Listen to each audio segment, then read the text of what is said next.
por acaso você tem interesse de aprender inglês, aquele inglês do dia a dia que o americano fala, tá cansado de tentar aprender inglês sozinho e nunca dá frutos, e você, além do mais, não quer passar 5 anos estudando numa escola de inglês. Para você que tá nessa situação, Lício Alvino, um americano que morou 5 anos no Brasil e fala fluentemente português, vai te ensinar a falar o inglês que ela fala no cotidiano. E o melhor, por um precinho que cabe no seu bolso. Gostou? Link na descrição e segue o vídeo. Governador Renato Casagrande, para começar, eu queria que você avaliasse o que é que significa essa nova troca na presidência da Petrobras, a quarta em 3 anos e pouco de governo. Olha, Ciro, eu sou governador e esse assunto da Petrobras, esse é um assunto que tem estado permanentemente na nossa agenda, porque o governo federal, o presidente da República, tem feito um debate permanente sobre preço de combustível. E nós sabemos que a única razão para a gente poder ter esse preço de combustível do jeito que ele é hoje é a paridade internacional e a instabilidade política que a gente vive no Brasil e a instabilidade política que a gente vive fora do Brasil, que afeta o valor do dólar, afeta o valor do petróleo, e isso causa um efeito imediato pela paridade internacional. Hoje mesmo a Câmara dos Deputados está discutindo um tema que não é um tema verdadeiro, né? A hora que você estabelece uma legislação, uma definição sobre ICMS de combustível, que não tem problema nenhum a gente discutir, mas a gente sabe que mesmo que a gente possa reduzir o valor do ICMS do combustível, nós não vamos deixar de ter os aumentos dos combustíveis se a gente continuar com essa paridade internacional. Então, a minha impressão é que o governo está tentando criar, de fato, um ambiente para mudar a política de preço da Petrobras, tá certo? E isso não ser tão desafiador para o presidente da República no momento eleitoral. Então, minha avaliação é essa, é uma tentativa, efetivamente, de fazer, através da mudança dos diretores, da instabilidade na Petrobras, mudanças no Conselho que permita fazer essa mudança da política de preço e isso permitir que não se tenha os aumentos permanentes dos valores dos combustíveis. É lógico que a Petrobras é uma empresa muito importante,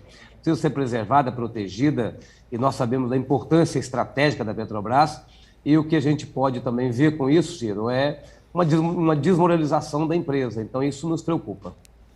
Bom, já que nós estamos falando da Petrobras, deixa eu lembrar uma coisa, e eu gosto muito de trazer nesse programa bons exemplos. O país está tão machucado e tão sofrido que eu sempre que posso trago aqui um bom exemplo, e o Renato Casagrande e o Espírito Santo são um caso. Bom, deixa eu lembrar que o Espírito Santo está dando um exemplo para o Brasil, especialmente entre aqueles estados que estão ali beneficiados pela plataforma do pré-sal, mas também do petróleo de águas profundas, que não é o pré-sal.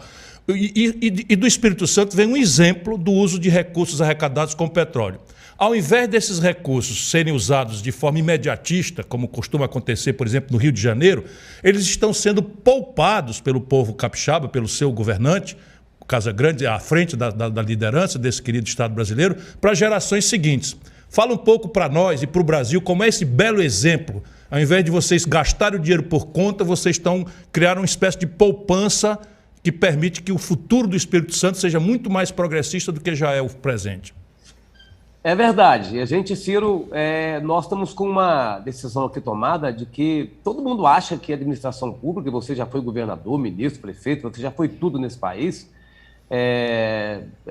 sabe que a administração pública é reconhecida como alguém que vende o almoço para poder ter o jantar, tá certo? Então, é da mão para a boca. E nós aqui estamos demonstrando que é possível fazer política pública de médio e longo prazo. Então, nós mandamos um projeto de lei para a Assembleia, criamos um fundo soberano, onde a gente preserva e a gente reserva para esse fundo soberano 15% da participação especial e 45% dos royalties de petróleo num fundo.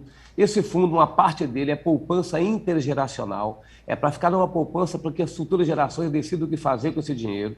E a outra parte é para a gente poder, esse fundo se associar a qualquer empresa que queira se instalar aqui, ou qualquer empresa daqui que queira ampliar os seus negócios aqui no estado do Espírito Santo. Então, nós já temos hoje nesse fundo 850 milhões de reais.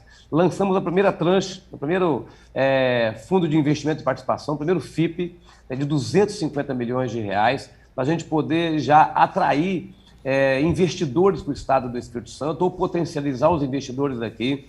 Essa é uma aplicação de investimento de risco, então boa parte dos interessados são interessados de empresas de tecnologia, e para nós aqui no Espírito Santo é muito bom. O Espírito Santo vai se tornar um grande polo de inovação tecnológica com esse financiamento, e nós não podemos só fazer investimento em empresas de petróleo, né? Nós não queremos ficar dependendo do petróleo, não queremos ter a maldição do ouro negro, nós não queremos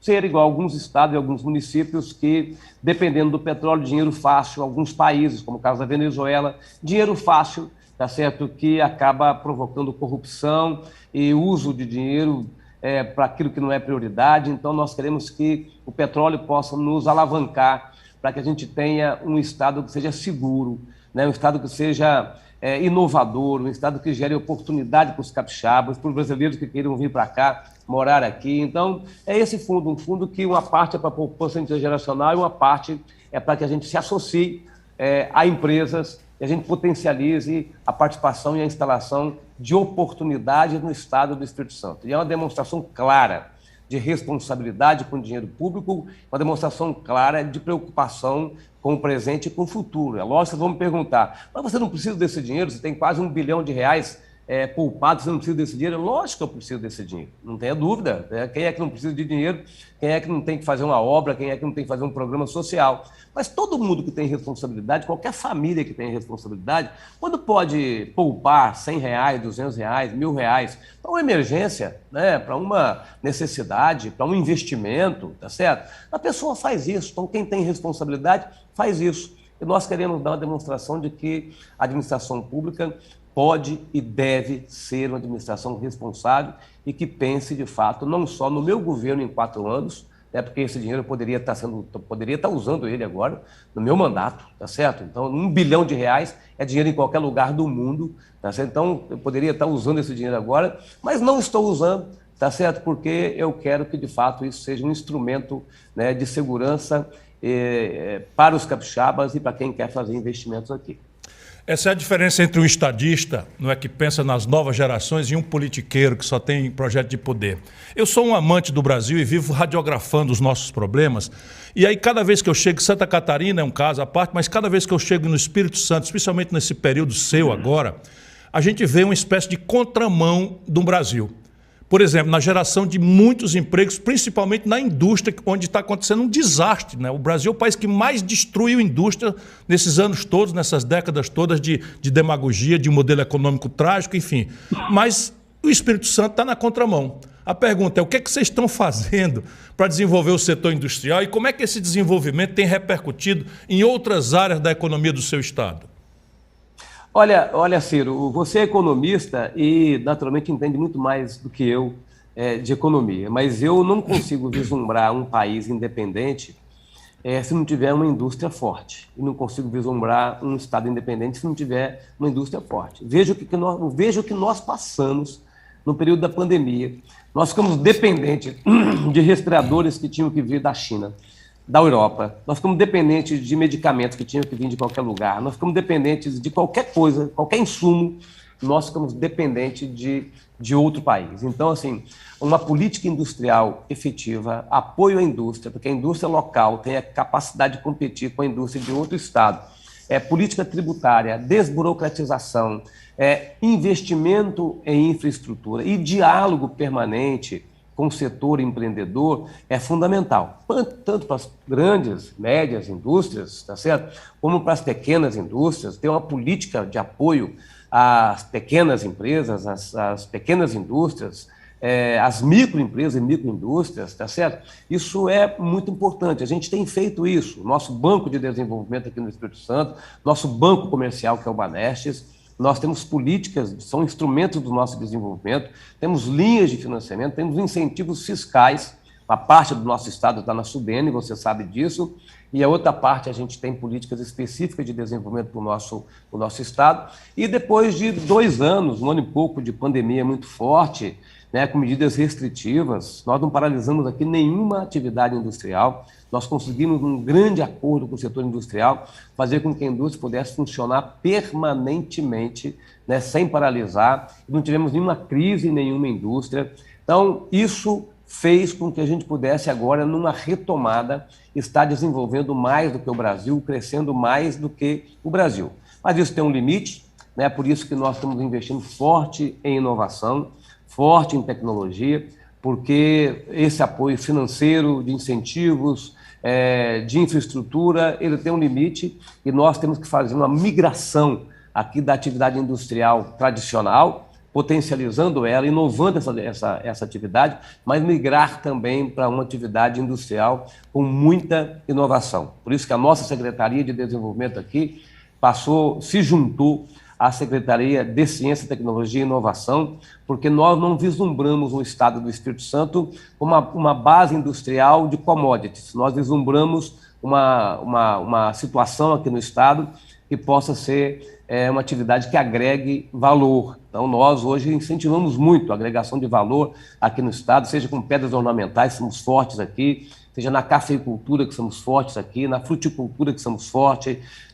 Então, muitas atividades nossas aqui, a gente está incentivando a agregação de valor, que gera emprego de mais qualidade e gera atividade econômica no estado do Espírito Santo. E tem dado resultado, graças ao bom Deus. Pura música, parece que eu estou ouvindo uma boa sinfonia. É isso, Brasil, meu irmão querido, meu país. É isso aí, ó. Bom, mas deixa eu... Desde a Covid, que eu tenho acompanhado, eu sou muito amigo do Renato Casagrande, mas eu quero chamar a atenção disso. Você tem atuado como uma espécie de porta-voz dos governadores, seja apresentando reivindicações ao governo Bolsonaro, seja articulando ações como a carta chamada Governadores pelo Clima, que vocês foram entregar ao presidente americano Joe Biden. Quais são os prós e os contras de assumir esse papel de articulador e porta-voz dos governadores? Você sabe, Ciro, que a gente não tem muita escolha, né? Como o governo federal se ausentou do tema, tá certo? O governo federal se afastou completamente do tema de mudanças climáticas, tá certo? Então, foi necessário que os governadores ocupassem esse espaço pela riqueza natural que nós temos aqui, pela nossas oportunidades da economia verde que nós temos, tá certo, no Brasil, pelo mundo estar de olho naquilo que é o maior problema que a gente vive hoje, global, o maior problema global. Nós temos nossos problemas aqui, como você abriu aqui o assunto falando da criminalidade, mas sim, o problema global que a gente tem hoje é o desequilíbrio ambiental, tá certo? Que as pessoas não veem, é como você colocar como se diz, um sapo numa água fria e vai esquentando, ele não vai vendo o problema, mas quando o problema, ele vislumbra o problema, já está morto. Então, assim, nós estamos com uma situação que as pessoas não veem, às vezes, os problemas. Vê quando dá um evento climático, um tufão, um furacão, uma chuva intensa, uma seca extrema, tá certo? Então, mas é um problema grave que a gente tem e o Brasil pode dar uma contribuição grande ao mundo, tá certo? Por aquilo que Deus nos deu. E o Brasil pode ter uma grande oportunidade. A hora que regulamentar efetivamente, com clareza, o mercado de carbono, né, com as iniciativas que a gente tem no país, a gente pode ter muito financiamento para poder preservar a Amazônia. A Amazônia, a gente não pode só dizer, então vamos manter a floresta de pé, assim, mas vai manter de pé se a gente conseguir financiar quem mora lá. Se a gente conseguir sustentar quem mora lá. Então, é financiamento com o mercado, com crédito de carbono, biotecnologia, tá certo? Então, os governantes têm que ter seus planos. Não adianta ficar cobrando do governo federal, qualquer que seja ele o presidente, né, uma meta de redução das emissões de gases de efeito estufa e neutralidade de carbono até 2050, se eu não faço a minha parte. Não adianta eu ficar cobrando do governo federal, recupere 8 milhões de hectares de floresta, né, para poder dar a sua contribuição, se eu aqui no Espírito Santo não faço a minha parte. Então, assim, cada governante tem que ter o seu plano de neutralidade de carbono, tem que ter o programa de mudanças climáticas, tá certo? E nós assinamos compromissos com a ONU, chamado Race to Zero, que a gente levar, de fato, um programa e um plano, ano a ano, passo a passo, de neutralidade até 2050. Então, assim, nós temos que ocupar um espaço que o governo federal, neste momento, se ausentou dele, e, ao mesmo tempo, nós temos que cumprir a nossa responsabilidade. E a hora que você forma um consórcio, nós estamos formando um consórcio, eu ganho peso político nacional, mas eu ganho peso político também internacional, para fazer grandes debates, né, com o mundo, como nós fizemos agora em Glasgow, na Escócia, né, diversos governadores estiveram presentes, a gente mostrou a cara do Brasil lá, com as entidades da sociedade, que levou o governo brasileiro até a assumir compromissos que não estavam na agenda do governo federal. Então, isso tudo ajuda, dá mais trabalho, você sabe disso, né, pela sua experiência, mas ajuda a gente a cumprir a nossa tarefa como governante. O governante tem a política, assim, ninguém pode encarar a política como um meio de enriquecimento, porque a política não enriquece ninguém. Se alguém se enriqueceu na política, alguma coisa diferente ele fez, tá certo? Assim, porque ninguém se enriquece com a política. Então, quem está na política é porque gosta, tá certo? Assim, porque encara como uma missão de mudar a vida das pessoas para melhor. Então, assim, mesmo que dê trabalho, a gente tem que seguir em frente. Falando nessas coisas de meio ambiente, de clima, Glasgow, eu quero lhe perguntar também, com a sua vivência de engenheiro florestal, como é que você está encontrando nesses contatos com o mundo, que outras pessoas com esses assuntos, como é que você vê, assim, como é que o mundo está vendo a atuação do governo Bolsonaro em relação ao meio ambiente? E ainda seguindo no tema, como é que você viu essa vinda do Elon Musk ao Brasil para, segundo o Bolsonaro, ajudar a monitorar a Amazônia? Olha, eu vejo assim, a imagem do presidente Lula do presidente Bolsonaro fora do Brasil é diferente de outros governantes nossos, tá certo? O presidente Lula, o presidente Dilma, o presidente Fernando Henrique Cardoso tiveram um papel mais de destaque nessas relações internacionais. Então, assim, esse papel exercido pelo presidente Bolsonaro é um papel que tirou credibilidade neste assunto. Tá sendo diversos outros assuntos, mas neste assunto em especial, nós tivemos a oportunidade em Glasgow de conversar com diversas autoridades, tivemos com o príncipe Charles, tá certo? Naturalmente muito elegante, mas procurando também meios de comunicação aqui no Brasil, né, para a gente poder tratar desse tema. Então, a política internacional, né, do governo do presidente Bolsonaro é uma política que deixou muito a desejar nas relações, né, com as demais nações, tá certo? Foi na contramão daquilo que o Brasil sempre fez com muita competência, tá certo? Então, o primeiro registro é esse. A vinda do empresário aqui, tá certo, no Brasil, um empresário polêmico, então uma visita polêmica, tá certo? Ajudar a monitorar a Amazônia, tá certo? Nós temos que ter a ajuda de todo mundo para monitorar a Amazônia, mas nós temos toda a capacidade tecnológica, nós temos condições de, por decisão política tomada, Ciro, da gente fazer esse trabalho, esse controle do desmatamento na Amazônia, tá certo? Nós temos que ter a ajuda de todo mundo. Agora, não é um assunto, um ato polêmico como esse, uma atitude polêmica como essa, a vinda de um ou de outro empresário que vai resolver o nosso problema. Que vai resolver o nosso problema é decisão política de preservar um bioma que é importante para o Brasil e para o planeta neste momento. Eu quero aproveitar, meu caro governador, toda a sua experiência, sua sabedoria, que eu conheço bem de perto, e queria explorar um pouquinho, enfim, essa sabedoria com toda a sua independência, para falar um pouquinho sobre as eleições que se aproximam. Você está no seu primeiro mandato como governador e mesmo, é claro, não está na hora de ninguém assumir candidatura ainda, a legislação não permite, mas a avenida para você ser reeleito eu conheço de perto, não é? Aí no Espírito Santo todo mundo me diz claramente que se você de fato aceitar a tarefa de se propor a reeleição, não digo que vai ser um passeio, porque eleição a gente sempre tem que cuidar com muita humildade. Mas me fale um pouco sobre o que você está vendo dessa questão das eleições de 22, qual é a importância delas para o Brasil? Olha, a eleição de 22, acho que é uma eleição, Ciro, você que é pré-candidato a presidente da República, tá certo? Sabe que talvez seja uma das eleições mais importantes da história, né, recente, depois da redemocratização brasileira, talvez seja a eleição mais importante, porque é a eleição onde nós vamos debater o papel das instituições. Todo mundo critica as instituições, não tem nenhuma instituição que não seja criticada. Hoje eu conversava com um grupo de vereadores aqui de uma cidade muito conhecida no Espírito Santo, que é Guarapari, e falava assim, de fato as instituições são criticadas, o Supremo Tribunal Federal é muito criticado, mas imagine vivemos sem o Supremo Tribunal Federal. A Câmara de Vereadores de uma cidade é muito criticada, imagina você ter um município gerenciado sem ter o acompanhamento da Câmara de Vereadores e assim por diante, Congresso Nacional. Então tem um grande confronto hoje em torno do papel das instituições que estão hoje no foco das atenções, alguns grupos criticando muito, especialmente os grupos ligados ao presidente Bolsonaro, outros grupos defendendo as instituições, tá certo? Mas o mais importante nesse momento é que a gente vai ter uma eleição em que a democracia vai estar efetivamente colocada em debate. Assim, se a democracia nossa tem muitos defeitos, muitas críticas, mas não temos como viver sem ela, né? Sem essas instituições que promovem a democracia brasileira. Então, acho que essa eleição vai ser uma eleição em que o debate é fundamental. Você, no início, aí, você tratou desse tema. Eu considero que um debate muito superficial, a chancela, o carimbo que as pessoas colocam em um e o outro, tá certo?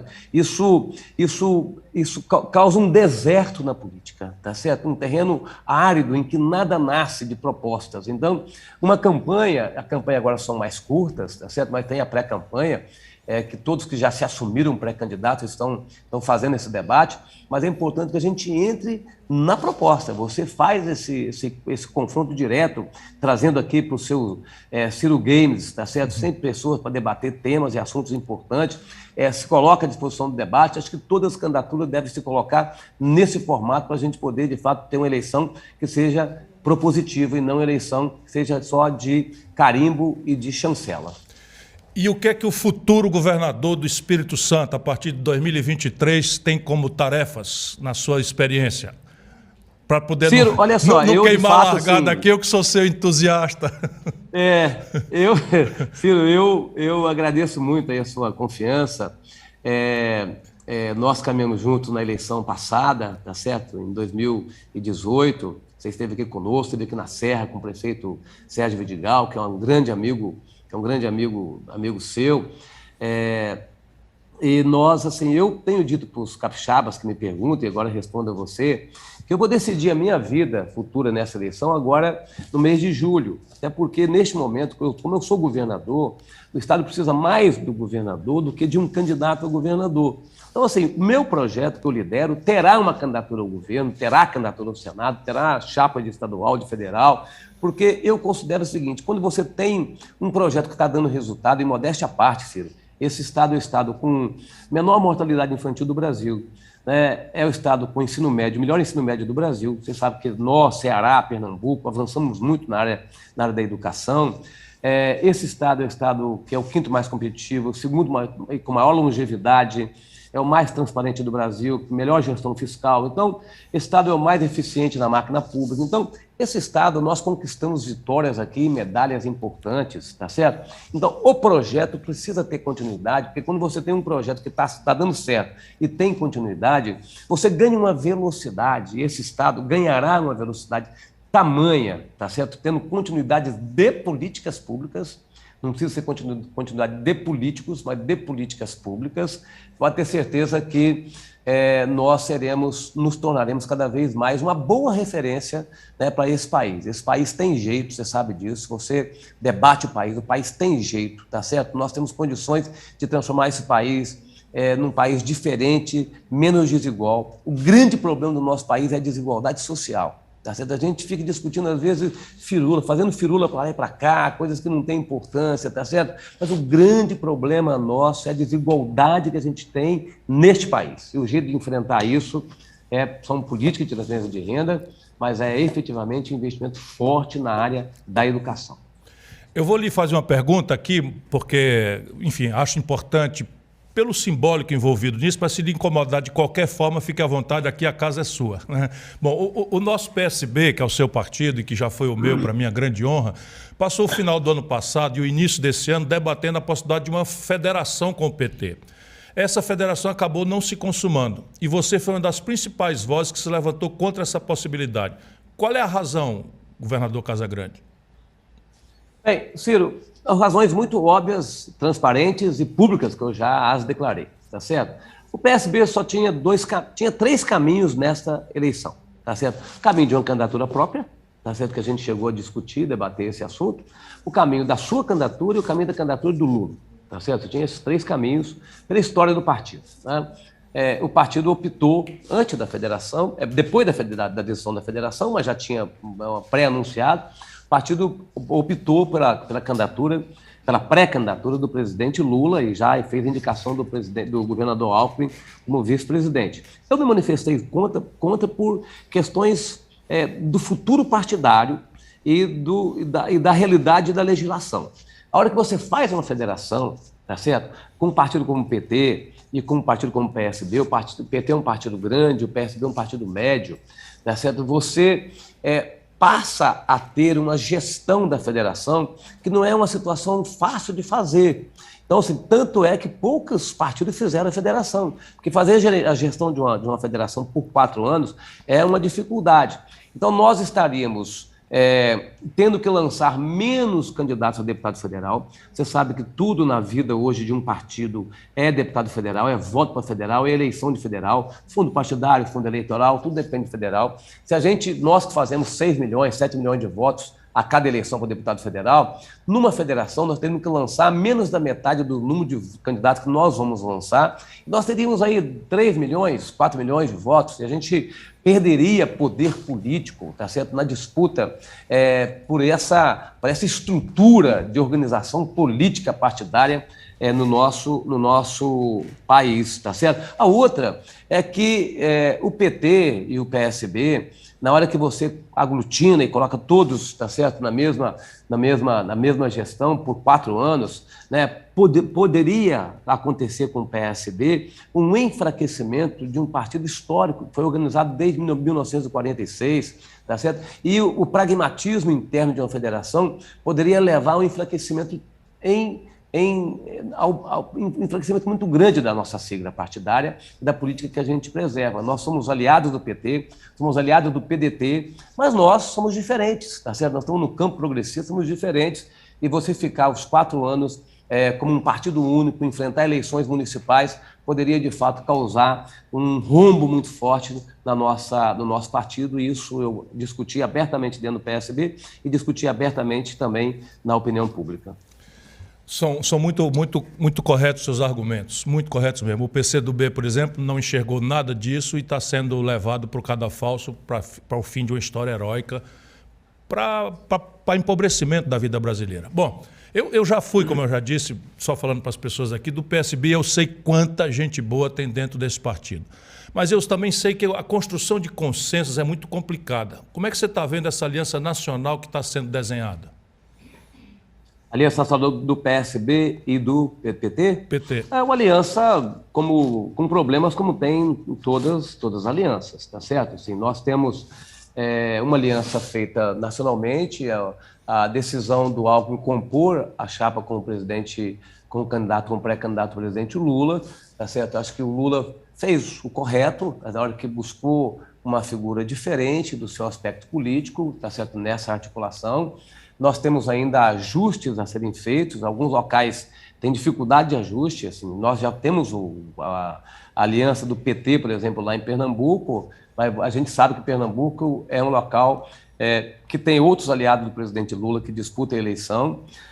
Nós temos ainda decisões a serem tomadas no Rio de Janeiro, aqui no Espírito Santo, no Rio Grande do Sul, São Paulo. Então, assim, tem uma aliança nacional formada, está consolidada, está bem organizada, mas ainda temos até julho para poder discutir alguns estados. Alguns estados, os candidatos de partido, poderemos ter os partidos com candidaturas diferentes, outros poderemos ter junções, tá certo, das candidaturas, mas ainda temos muitas pontas para serem organizadas nessa aliança, que eu acho que é natural também. Quando você faz uma aliança que envolve PT, PSB, PCdoB, PV, Solidariedade, tá certo? Assim, você acaba tendo trabalho para fazer essas combinações, mas considero que são naturais ilegítimas desse momento. Ninguém pode também tirar o desejo de alguém querer ter uma candidatura, se a candidatura for viável ou não. Cada partido tem que avaliar aquilo que é mais importante para si. Para o PT, o mais importante é tentar eleger a sua candidatura à presidência da República. Né? Então, o PT precisa, né, fazer essa reflexão estado por estado, tá certo? Para o PSB, que tem a candidatura de vice-presidência da República e tem candidatos ao governo que são candidaturas consolidadas nos estados, tem que avaliar até onde ele pode ir nessa conversa com o PT. Bom, para encerrar, eu sei que você está aí agarrado no expediente, ainda deve ter uns 10 deputados aí para fazer uma série de contribuições aí à causa capixaba. Você já teve essa experiência e quer ter sei, de novo. Então. Eu lembro, o meu na terça-feira era o dia do parlamento, eu não tinha negócio de marcar a porta aberta, então eu entrava pela noite. Bom, eu quero muito te agradecer, mas uma opinião ainda, quer dizer, claro, você já foi muito lustro nessa análise, mas e a ideia de confinar o Brasil numa polarização, sabe, assentada muito mais em emoções, em repúdios, ódios e paixões? Você não vê isso como muito perigoso? Eu penso que é, mas eu queria ouvir a sua opinião. Não, é perigoso sim, mas a gente não pode tirar a sabedoria da população, tá certo? A eleição ela está colocada ainda num prazo que nós não começamos as eleições ainda, né, Ciro? Então, assim, nem você que é pré-candidato, nem o Bolsonaro, nem o Lula podem apostar no que vai acontecer. Né? Tudo caminha para uma polarização, tudo indica uma polarização, mas ainda vai começar programa de televisão, ainda vai começar debates, então nós temos ainda uma série de fatos e cenas que vão acontecer. Tá certo? A polarização, muitas vezes, ela enfraquece e fragiliza a construção de propostas, tá certo? Isso é uma realidade.